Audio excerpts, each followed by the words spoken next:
안녕하세요. 꽃님매미 전은주입니다. 이번에 미국 공화당 트럼프랑 같이 이제 부통령 후보로 나온 사람이 제이디 벤스라는 사람이에요.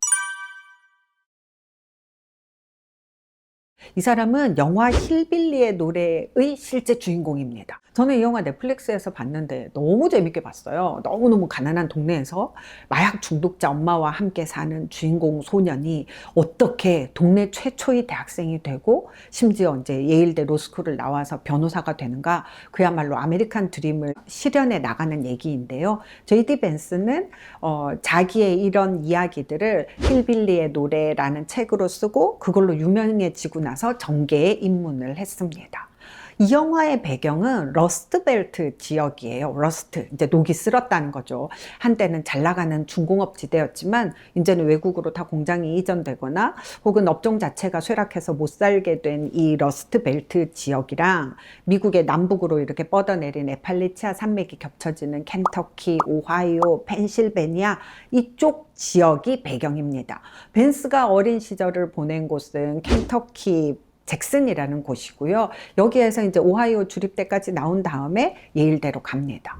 힐빌리는 원래 에팔레치아 산맥에 사는 가난한 백인 농민들을 가리키는 말인데요. 점차 못 배우고 가난한 백인들 전체를 가리키는 말이 되었죠. 일종의 멸칭, 경멸하는 말인데요. 비슷한 말 중에는 레드넥이라는 말도 있습니다. 레드넥은 가난하고 못 배운 백인들이 밖에서 다 육체 노동을 하다 보니 죄다 이렇게 목이 빨갛게 탔다.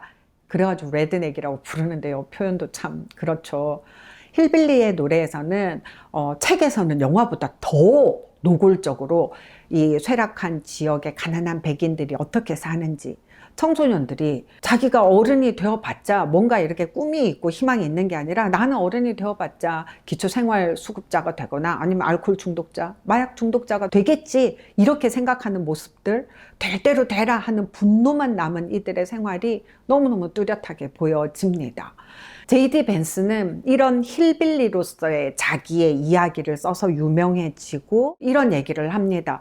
미국 저소득 백인들은 역차별을 받고 있다는 거죠. 유색인종이나 이민자나 난민 이런 사람들은 소수자 우대 정책이 있는데 자기네들은 백인이라서 그런 지원도 없이 너무 가난하게 살고 있다. 그래서 정말 백인들 중심적이고 미국 중심적인 그런 정책을 펼쳐 나가야 한다라고 주장하는 정치인인데요. 다른 사람들은 힐빌리, 화이트 트래시, 백인 쓰레기라고 부르는 이들을 나는 이웃, 친구, 가족이라고 부른다. 이 말이 저는 되게 마음에 남았습니다. 이 제이디 벤스가 얼마나 가난했냐면요. 영화에 이런 장면이 나와요. 이제 유명 로펌 관계자들하고 입사 인터뷰를 겸해서 같이 식사를 하는데 제이디 벤스가 식당에 들어가서 깜짝 놀라는 거예요. 포크, 칼 이런 게 양식에서는 여러 개를 쓰잖아요. 쫙 놓여 있는데 무슨 포크를 써야 하는지 모르겠는 거예요. 이렇게 차려놓고 먹어본 적이 없으니까요. 식탁 매너를 몰라서 몰래 여자친구한테 전화를 해요. 도대체 포크가 왜 이렇게 많아? 어느 쪽 빵이 내 빵이야? 여기도 빵, 저기도 빵. 이러니까 여자친구가 전화로 가르쳐줘요. 손을 이렇게 해봐. 이렇게 배트맨 안경 만들듯이. 왼손은 B, 오른손은 D. 왼쪽이 B니까 브레드, 왼쪽 브레드가 내 빵이고 오른쪽은 D, 드링크니까 물이, 오른쪽에 있는 물이 내 물이야. 이렇게 가르쳐 줍니다. 우리나라는 이거 좌빵 우물이라고 외우잖아요. 미국 사람들도 못 먹어본 사람들은 양식 매너 모르는구나. 이런 게 확 느껴졌었는데요. 하여간 이 에팔레치아 지역의 힐빌리들은 정치적으로 매우 보수적이고 가족과 전통을 중요시합니다. 영화에서도 가족 중심적인 사고방식이 드러나는 장면이 되게 많아요. 엄마가 벤스에게 화를 낼 때 네가 어떻게 엄마에게 그렇게 말할 수 있어? 남들이 네 엄마를 그렇게 말하는데 너는 가만히 있었단 말이야? 그러니까 엄마인데 어떻게 그럴 수 있어? 우리가 가족인데 어떻게 그럴 수 있어? 이런 부분을 되게 화를 많이 내요. 벤스에게 제일 크게 화를 냈을 때도 언제냐면 이 제이디 벤스가 계란 장식품, 이제 부활절 때 가족들끼리 모두 모여가지고 매년 만들었던 계란 장식물을 깼을 때 그렇게 화를 내거든요. 왜냐하면 이건 집안의 전통을 보여주는 어떤 집안의 가장 큰 보물이라는 거예요. 가족들이 둘러앉아서 토끼머리띠하고 앉아가지고 이 계란 장식품 만든 거를 가족의 보물이라고 얘기하는 걸 보면서 진짜 집안의 전통, 가족끼리의 의식 이런 걸 중요하게 여기는구나 그런 생각이 들었어요. 그러니까 그런 가족 안에서 가정폭력, 뭐 알코올 중독 이런 문제가 생겨도 가족들이 다 같이 공동 책임을 느끼는 거예요.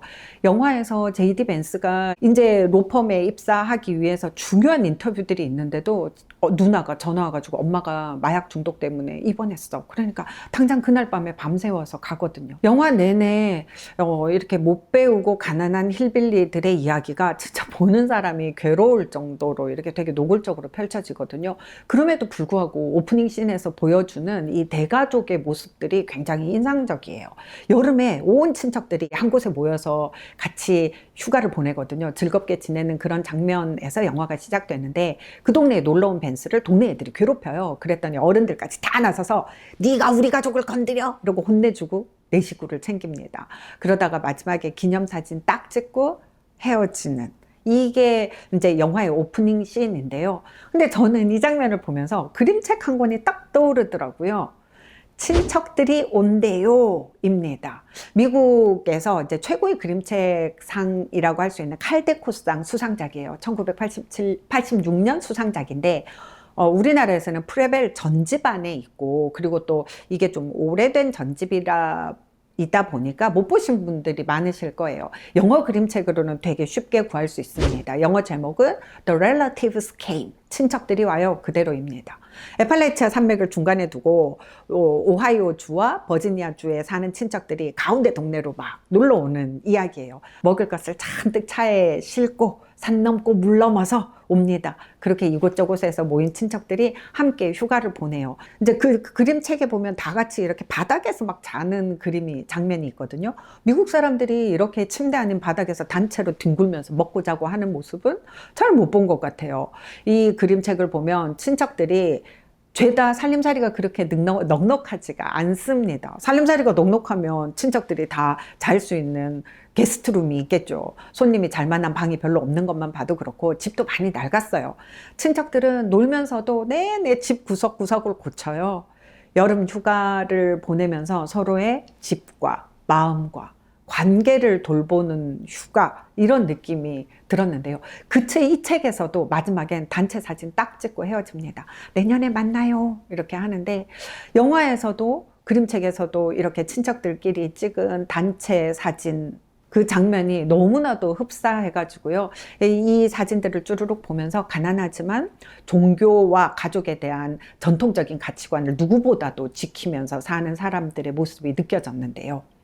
이 에팔레치아 산골 마을이라서 더 그런 것 같아요. 전국에서 도시에 한 군데 모여 들어가지고 자기 먹고 살기 바쁜 그런 모습하고는 좀 차이가 있죠. 친척들이 와요 이 책은 글을 신시아 라일런트 작가가 썼습니다. 근데 이 신시아 라일런트 작가는 워낙에 미국의 농촌 생활 이야기를 아름답고 다정하게 쓰는 작가로 유명합니다. 이 친척들이 와요 뿐만이 아니라 어릴 적 산골에서 라는 책으로도 칼데코상을 받았어요. 신시아 라일런트 작가가 받은 게 아니라 그 책을 그린 그림 작가가 받았지만 신시아 라일런트가 글을 쓴 책으로 상을 받은 거죠. 1983년 칼데코상을 받았는데 무슨 에팔레치아 산맥의 생활 브로셔 같아요. 이걸 보면 미국 사람들이 고향 하면 이 책을 떠올린다고 할 정도로 시골 생활을 굉장히 다정하게 그리고 정답게 그려낸 책입니다. 에팔레치아 지역을 잘 보여주는 그림책이 또 있습니다. 꿈을 나르는 책 아주머니입니다. 이 책은 칼데코 수상작은 아니고 칼데코상을 수상한 작가인 데이빗 스몰 작가가 그렸습니다. 이 책도 실화예요. 켄터키 지방 속에 칼이라는 소년이 살고 있습니다. 너무 산속에 있어서 이 동네는 이웃집도 너무 멀리 있고요. 학교도 없고 도서관은 당연히 없죠. 이런 곳에 어느 날 말을 탄 아주머니가 나타납니다. 가방에는 책을 가득 담고서요. 이동 도서관 사서입니다. 칼은 처음에는 책에 전혀 관심이 없어요. 그런데 도대체 책이 뭐길래 이렇게 깊은 산속에 비가 오나 눈이 오나 매번 찾아오는 걸까, 저 아주머니는. 폭설이 내린 날, 이날은 안 오겠지라고 생각을 했는데 말 타고 책 들고 아주머니가 와요. 와가지고는 어서 오세요. 추운데 잠깐 들어왔다 가세요. 이것도 안 하고 잘못 문 열었다가는 여기에 사는 사람들 감기 걸린다고 문도 열지 말라고 해요. 창문 조금 열고 그 사이로 책만 딱 주고 갑니다. 누나 라크는 너무너무 책을 좋아하지만 칼은 나는 책 싫어요. 관심 없어요. 이런 애거든요. 그러니까 책 갖다 준 사서한테 고맙다고 어른들이 이렇게 나무 딸기 같은 걸 선물로 주려고 하면 내가 애써 모은 딸기를 왜 저 사람을 주는 거야? 뭐 이런단 말이에요. 케이크 만들어 달라고 내가 딸기 따왔는데. 하지만 점점 궁금한 거죠. 도대체 책이 뭐길래 우리한테 이렇게 읽히려고 하나. 그러면서 딱 한 권만 읽어볼게요 하고 이렇게 시작했는데 그쵸. 책에 푹 빠지죠. 이 이야기는 네팔레치아 지역에서 실제로 있던 말탄 사서 팩호스 라이브러리안 이야기입니다. 워낙 험준한 산속에 있어서 도서관은커녕 학교도 짓기 어려운 네팔레치아 켄터키 지역에 여성 사서들이 실제로 말을 타고 다니면서 책을 빌려주러 다녔다고 합니다. 이거는 1930년 미국 대공황 시대죠. 루즈벨트 대통령이 뉴딜 정책을 하잖아요. 나라가 온통 불황이니까 국가에서 막 큰 사업을 벌입니다. 댐을 짓기도 하고 국가 기관 산업을 이때 막 조성을 하면서 일자리 만들고 사람들한테 돈 벌 수 있는 기회를 주면서 경제 활성화 정책을 하는 건데요. 이 말 타고 다니는 사서도 여성 일자리 창출의 한 일환으로 시작되었다고 해요. 그러니까 꿈을 나르는 책 아주머니 이 이야기는 미국의 역사 그림책이기도 하고요. 그리고 또 독서 장려 그림책이기도 합니다. 나중에 사서 아주머니에게 칼 엄마가 자랑을 해요. 이제 우리 집에 책 읽는 아이가 한 명 더 늘었어요. 그러면서 이 엄마가 자기가 쓴 나무 딸기 만드는 법이라는 노트를 주거든요. 이 부분도 실화입니다. 이때 도서관에도 그렇게 책이 많지 않았대요. 그래서 산속에 사는 사람들이 자기네들이 쓴 기록, 자기는 우리 집안에 내려오는 어떤 요리라든지 아니면 우리 동네에 있는 꽃이나 나무 관찰기, 세밀화, 그림 노트 이런 것들도 서로 빌려주고 보고 그랬다고 하거든요. 이게 또 역사 사료로도 굉장히 중요하게 지금 평가받고 있다고 하는데요. 오늘 영화 힐빌리의 노래를 보면서 함께 보면 더 재미있겠다 이렇게 떠오르는 네팔레치아 지역 산맥의 생활상에 얽힌 그림책 2권을 소개해 드렸어요. 근데 사실 제가 이 영화를 보면서 가장 강력하게 떠오른 그림책은 이 책이에요. 행복을 나르는 버스.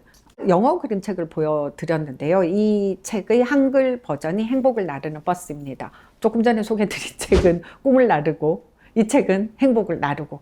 이 책 얘기까지 하면 좀 너무 길어져서 이 책은 따로 소개해 드릴게요. 연속해서 봐주세요. 관련 뉴스 검색하다가 어떤 재테크 블로거가 이렇게 써놓은 거예요. 이 JD 벤스가 이 트럼프 아들이랑 친구래요. 그러면서 트럼프의 장남과 친구가 되려면 어떻게 했을까요? 이런 걸 보면 역시 학군은 중요한 것 같습니다. 재테크하고 부동산 할 때 학군 잘 보셔야 합니다. 이렇게 써놨더라고요. 아니 JD 벤스는 가난한 동네 출신인 게 특징이라니까요. 혹시 예일대 친구일 수도 있겠지만 뭐 예일대가 동네 학군 따라가는 학교도 아니고 재테크 블로그라서 아마 학군을 집중해서 보지 않았을까 이런 생각이 드는데요. 사람은 역시 자기가 보고 싶은 대로 보는 것 같습니다. 그런 생각을 했어요.